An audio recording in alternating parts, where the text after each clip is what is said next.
Helo blant, heddiw rwy'n mynd I ddarllen stori 1 o Henri Helynt a'r Clwb Dirgel gan Francesca Simon. Stori 1. Pigiad Henri Helynt. Daeth grechiadau erchyll wrth tu ôl I ddrws nyrsnodoedd. Edrychodd Henri Helynt ar ei frawd bach, Allen Angel. Edrychodd Allen Angel ar Henri Helynt. Yna, edrychodd y ddau ar dad, oedd yn syllu syth o'i flaen. Roedd Henri ac Allen yn ystafell aros Dr. Detol. Yn yr ystafell, roedd Bethan bigog. A dyma nhw yn yr ystafell aros. Yno hefyd roedd Sara Sir, Owen Ofnus, Sam Siriol, Ben Bwhw, Dani Dewr, Donna Ddiog, Glenda Glyfr, Hugh Hirllig a bron pawb roedd Henri yn ei adnabod. Roedden nhw gyd yn aros am y foment ofnadwy, pan fydde nyrs nodoedd yn galw I henwau. Hwn oedd y diwrnod gwaith yn y byd. Hwn oedd diwrnod y pigiad. Doedd Henri Helynt ddim yn ofni pre-cop. Doedd e ddim yn ofni ysbrydion.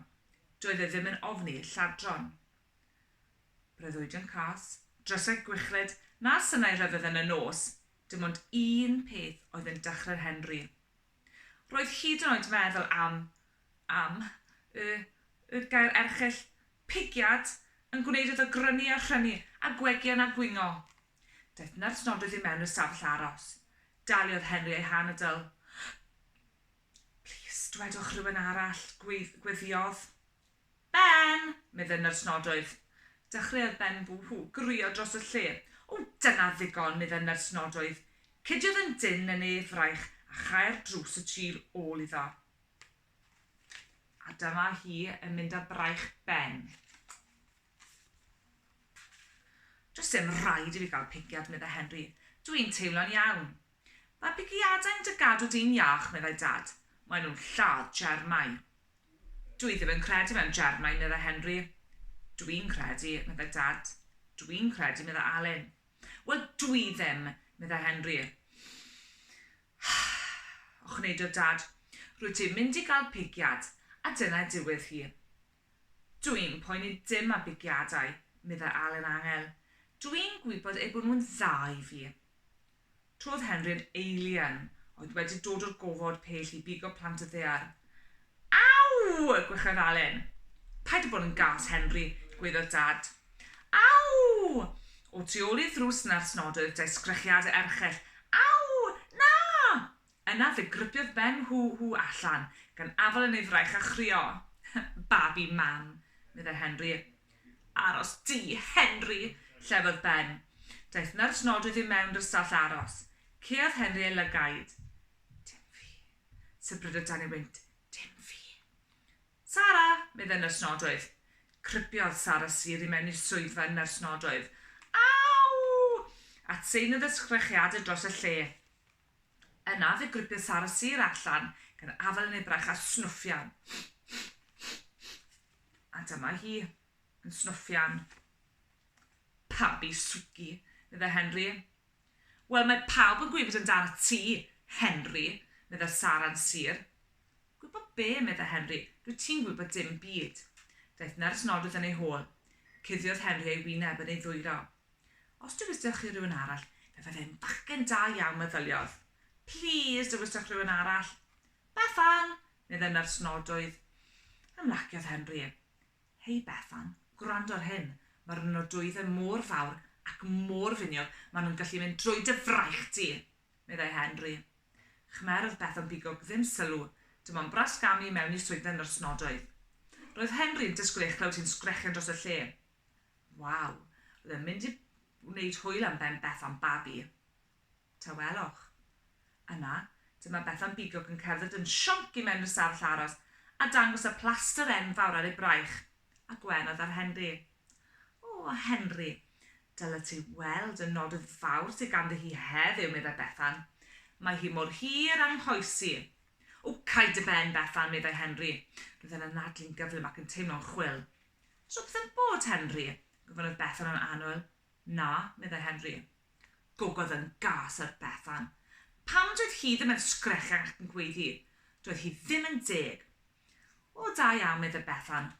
Achos dwi am i ti wybod bod y nyrs yn defnyddio'r nodwyddau tewa mwyaf enfawr weles i erioed. Cymerodd Henri anadl ddofan. Roedd e heddiw mynd i fod yn wahanol. Roedd e am fod yn ddewr. Roedd e am fod yn gadarn. Roedd e am ffartio mewn i swyddfa nyrs nodwydd, estyn ei fraich a gadael iddi wneud beth fynnau hi.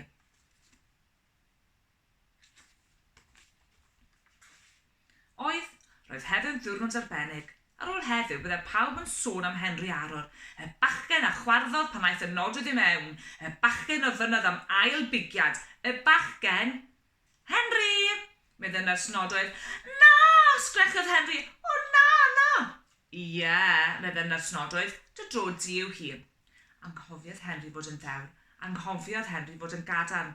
Anghofiodd Henri fod pawb yn edrych arno. Dechreuodd Henri sgrechian. Aw, gwychiodd dad. Aw, gwychiodd Alen angel. Aw, gwychiodd Don a ddiog. Yna dechreuodd pawb sgrechian a nadi. Dwi ddim eisiau pigiad. Dwi ddim eisiau pigiad, sgrechodd Owen ofnus. Dwi ddim eisiau pigiad, meddai Dani dewr. Stopiwch chi, meddai nyrs, nodwydd. Rhaid i chi cael pigiad a dyna diwedd hi. Fe gyntaf, sgrechodd Henri gan bwyntio at Alen. Rwyt ti'n hyn fabi Henri, meddai Clwb Dirgel. Dyna i gwneud hi. Doedd neb yn cael galw Henri yn fabi a byw. Fe giciodd Glenda mor galed ag y gallai. Sgrechiodd Glenda. Cydiodd nyrs nodwydd a dad mewn bob i fraich all disgo Henri Helynt yn sgrechian i mewn y swyddfa. Dylunodd Alen gan chwibanu'n dawel. Tynnodd Henri hun yn rhydd a rhedeg allan. Dade a'i lusgo nôl. Ceodd drws nyrs nodwydd yn glep y tu ôl iddyn nhw. Safodd Henri yn y gornel. Roedd e wedi ddal mewn trap. Cadwodd nyrs nodwydd yn ddigon pell i ffwrdd. Roedd nyrs nodwydd yn nabod Henri. Tro diwethaf gafodd ei bigiad. Roedd Henri wedi ei chicio hi. Daeth Dr. Dirgel i mewn. Beth yw'r Helynt nyrs, gofynnodd hi? Fe, meddai nyrs nodwydd. Dyw ddim eisiau cael pigiad. Cadwodd Dr. Dirgel yn ddigon pell i ffwrdd. Roedd Dr. Dirgel yn nabod Henri. Y tro diwethaf gafodd ei bigiad. Roedd Henri wedi ei gnoi e. Ysteddai lawr, meddai Dr. Dirgel. Suddodd Henri'r gadar, a lle ddim ddianc. Pam wyt ti'n cadw cymaint o stŵr? Dim ond pigiad bach yw e. Galwch fi os bydd rhaid. Ysteddoedd Henri ar y gadar ac yn adlu'n drwm. Doedd e ddim eisiau gweld nyrs nodwydd yn estedd at y pentwr enfawr o chwistrellau. Ond allai ddim help. Roedd rhaid iddo sbecion drwy fysedd. Fe wylydd y nyrs yn paratoi'r pigiad. Yn dewth y nodwydd hira, mwyaf miniog, a welodd Henri erioed. Yna dyma nyrs nodwydd yn dod tuag ato, a'r arf yn ei llaw. Fe gynta, sgrechodd Henri. Ysteddoedd Alen angel i lawr a thorchi ei lewis. Fe ai gynta, meddai Alen, dros dim ots gen i. O, meddai pan nath y pigiad i mewn. Rwyt ti'n angel, meddai nyrs nodwydd. Dyna fachgen daw ti, meddai dad. Gwenodd Alen angel yn falch. Aeth nyrs nodwydd yn ôl arf arall. Swatiodd Henri yn ei gadar. Dychodd o'i gwmpas yn wyllt. Yna sylwodd Henri ar res o boteli bach ar y cownter. Roedd nyrs nodwydd yn llanwi chwistrell o un o'r poteli. Edrychodd Henri yn fwy manwl. Ar y label roedd y geiriau peidiwch a roi pigiad i blentyn sy'n gwres uchel neu sy'n edrych yn sal. Daeth nyrs nodwydd yn nes gan chwifio'r chwistrell. Pysycodd Henri. Ac yn nes, tisiodd Henri. Ac yn nes, tagodd Henri. A gwychen ac yn adlu'n drwm. Disgwyl brech nyrs nodwydd. Wyt ti'n iawn, Henri? Na, dwi'n sal. Mae gen i boen yma'n fforest, ac mae fy mhen ac fy ngwddwg. Teilwodd nyrs nodwydd ei dalcen chwyslyd. Pysycodd Henri, besychiad, cas a gwychled. Lle ddim yn adlu. Asma? Does dim asma arna ti, Henri, meddai dad. Oes, meddai Henri. Crychodd nyrs nodwydd ei falcen. Mae e'n teimlo braidd yn boeth. Dwi'n sal, sybrydodd Henri yn drist. Dwi'n teimlo'n ofnadwy. Gyllynodd nyrs nodwydd ei chwistrell. Dewch ag ei nôl pan fydd e'n teimlo'n well, meddai hi. Iawn, meddai dad. Fe gai mam Henri ddod ag e'r tro nesaf. Gwychiodd Henri a thysien a chwyno a gochneudo'r holl ffordd adre. Dododd mam a dadau yn y gwely'n syth. O, mam, medda Henri, gai hi fynd ia siocled i wella mwddog? Wrth gwrs, medda mam, drian at ti. O, mam, allu ti ddod ar teledu fi rhag ofn i'r cur pen wella digon i fi allu gwylio? Wrth gwrs, medda mam. Waw, mae hyn yn wych, meddyliodd Henri. Dim pigiad, dim ysgolfori, swper yn y gwely. Daeth cnoc ar y drws. Mam yn dod ar hufen ias ar y fod. Cododd Henri ar ei eistedd, ond cofodd ei fod yn sal. Gorweddodd i lawr a chau ei lygad. Dyle mewn mam, meddai'n wychred. Helo, Henri. Agorodd Henri ei lygad. Nid mam oedd yna, ond Dr. Detol. Ceodd Henri ei lygad a ffeswch. Ble ti'n teimlo'r poen? Gofyn y Dr. Detol. Drosto i gyd, yn fy mhen, fy ngwddog, fy mrest, fy llygad, fy ngwystiau, fy nghefn, fy nghoesau. Bobl bach, meddai Dr. Detol. Ystyriodd ei stethosgop a gwrando ar fres Henri. Popeth yn iawn. Fe roedd y ffon fach yn ei geg a gofnydd a ddweud, popeth yn iawn. Fe archwiliodd ei lygad ei glistau i gefn ei goesau. Popeth yn iawn. Wel, doctor, meddai mam. Sgwydwodd Dr. Detol ei ffen. Edrychodd y ddifrifol iawn. Mae yn eitha sal, meddai Dr. Detol. Dim ond un peth allai wella. Beth, meddai mam? Beth, meddai dad? Pigiad! Y diwedd.